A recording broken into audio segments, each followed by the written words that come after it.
특히 가공세금계산서 수치는 조세범 처벌법이 가장 강력하게 적용되는 대목입니다. 세액의 크기에 따라 징역형까지 선고될 수 있는 명백한 범죄 행위입니다.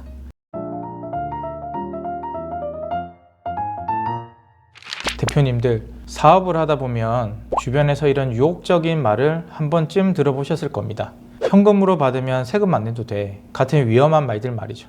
과거에는 통했을지 몰라도 지금 국세청의 분석 시스템은 대표님들이 생각하시는 것보다 훨씬 정교하고 촘촘합니다.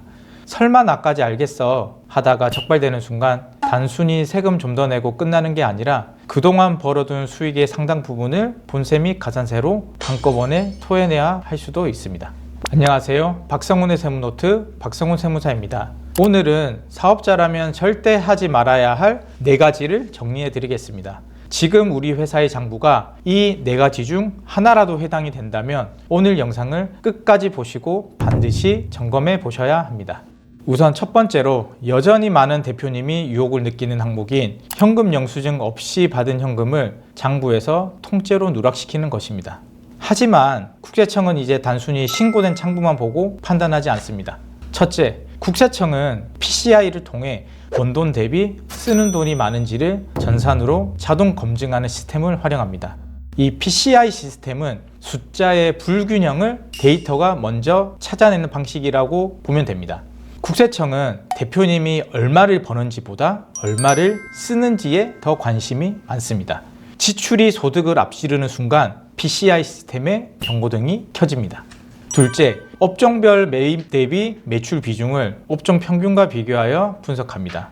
예를 들어 식자재나 원재료 매입량은 예전과 똑같은데 신고된 매출액만 유독 줄어들었다거나 동종업계의 평균적인 신용카드 결제 비중과 비교했을 때 우리 회사만 유독 현금 매출 비중이 높다면 국세청 전산망에는 즉시 이상 징후로 분류되어 정밀 검증 대상이 됩니다.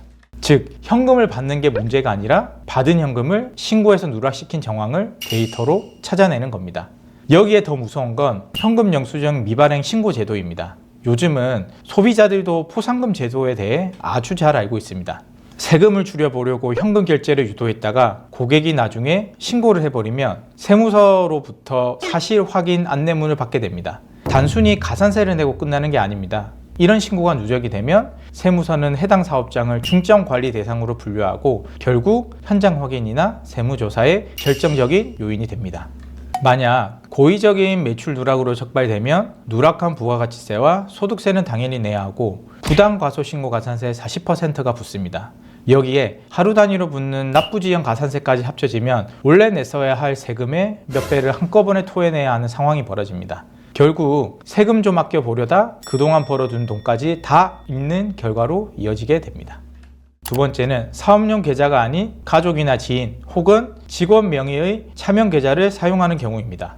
현금 매출을 이 계좌들로 나누어서 받으면 국세청이 모를 거라고 생각하지만 이건 정말 위험한 선택입니다.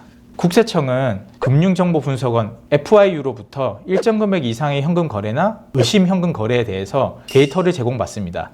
대표님 개인 계좌뿐만 아니라 특수관계인인 가족들의 계좌에 사업소득으로 의심되는 돈이 반복적으로 입금되는 정황은 국세청 전산망에 자금 출처 조사 대상으로 포착될 가능성이 매우 높습니다. 특히 무서운 건 내부 제보입니다. 퇴사한 직원이 본인 계좌로 매출을 관리했던 내역을 증거로 신고하거나 주변 지인과의 갈등으로 차명 계좌의 존재가 외부로 드러난 사례가 정말 많습니다.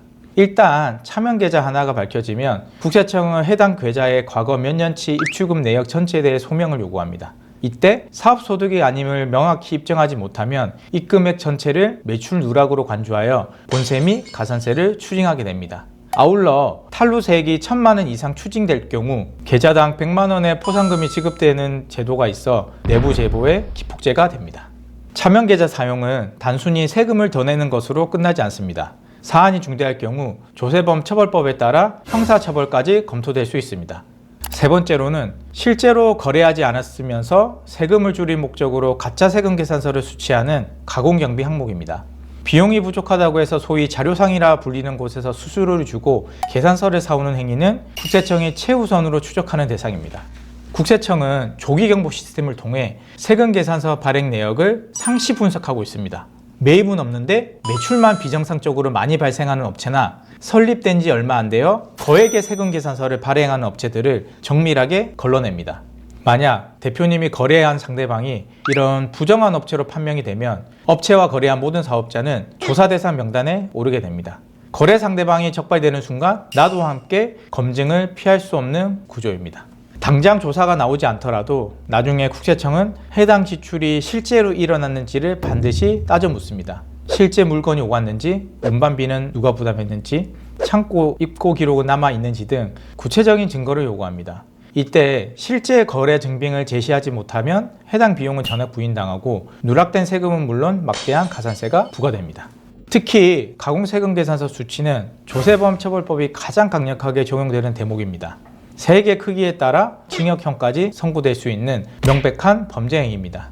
남들도 다 이렇게 한다는 무책임한 말에 속아 가짜 자료를 챙기는 순간 사업이 한순간에 무너질 수 있다는 사실을 반드시 기억하셔야 합니다. 네 번째로는 실제로 근무하지 않는 사람을 직원으로 등록해 가짜 급여를 장부에 넣는 허위 인건비 항목입니다. 국세청은 명의대여자의 인적 사항과 자금 흐름을 정밀하게 들여다볼 수 있습니다.